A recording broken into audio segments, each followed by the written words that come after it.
शेतकऱ्यांना जोडधंदा म्हणून शासनाने अनेक वेळा शेतकऱ्यांसाठी योजना तयार केली आहे. मात्र या योजनेचा फायदा शेतकऱ्यांपर्यंत पोहोचत नाही. विशेषतः ज्या गायी दुधाळ पाहिजे त्या काहीच गुरे बाजारात उपलब्ध नसल्याने या संदर्भात ॲडव्होकेट घनश्याम ढोले यांनी हा प्रश्न उपस्थित केला आहे. शेतकऱ्यांना या बाजारात जर काही उपलब्ध व्हाव्या व शेतकऱ्यांपर्यंतच्या पोहोचाव्या, जेणेकरून शेतकऱ्यांना आर्थिक सोर्स तयार होईल व शेतकरी आत्महत्या यापासून थांबवू शकेल, असा शासनाला त्यांनी एक प्रकारे सूचना केली आहे व मागणी केली आहे. या गोष्टी शासनाने त्वरित गांभीर्य घेऊन शेतकऱ्यांपर्यंत पोहोचावे.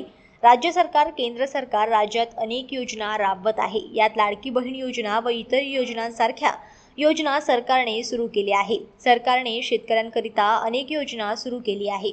मात्र आत्महत्या सत्र थांबत नाही. या संदर्भात त्यांच्या डोळ्यांनी प्रश्न उपस्थित यावेळी केला आहे. यावरही एका शासनाने समिती नेमून त्याचा निष्कर्ष काढावा व या योजना सुरू करण्याकरिता योग्य ठोस पावले उचलून शेतकऱ्यांना दुधाळ काही उपलब्ध शासनाने करावे, अशी मागणी त्यांनी केली आहे. या ठिकाणी आज आपण बडनेरा बैल बाजारामध्ये आलेलो आहोत. या ठिकाणी विविध राज्यातून जसे मध्य प्रदेश, उत्तर प्रदेश या राज्यातून गाई आणि म्हशी या ठिकाणी शेतकऱ्यांच्या विक्रीसाठी आणल्या जातात. या ठिकाणी शेतकऱ्यांना मोठ्या प्रमाणात दुग्धजन्य जनावरं उपलब्ध करून देण्यासाठी हा बाजार निर्माण केलेला आहे. परंतु काही महिन्यांमध्ये आपण बघितलं आहे, काही वर्षामध्ये या ठिकाणी गाईचा जो बाजार आहे तो खूप कमी झालेला आहे. गाई या ठिकाणी खूप कमी प्रमाणात उपलब्ध होत आहे.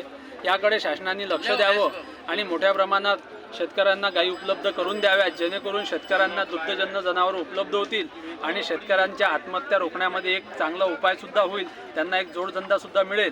याकरता आपण शासनाला आणि लोकप्रतिनिधींना विनंती करत आहे की त्यांनी या बाजारामध्ये विविध प्रकारे आपल्या दुग्धजन्य आणि जास्त दूध देणाऱ्या गायी देशी गायी उपलब्ध करून द्याव्यात, ही नम्र विनंती. अनेक योजना काढल्या आहे, मात्र त्याचा उपयोग शेतकऱ्यांपर्यंत आतापर्यंत होऊ शकला नाही. त्यामुळे शेतकरी आत्महत्या जिल्ह्यात मोठ्या प्रमाणात होत आहे. हे राज्य सरकारलाही माहीत आहे व येथे राज्यकर्त्यांना सुद्धा माहीत आहे. येथील लोकप्रतिनिधी याकडे लक्ष द्यावे, अशी मागणी यावेळी घनश्याम ढोले यांनी केली आहे.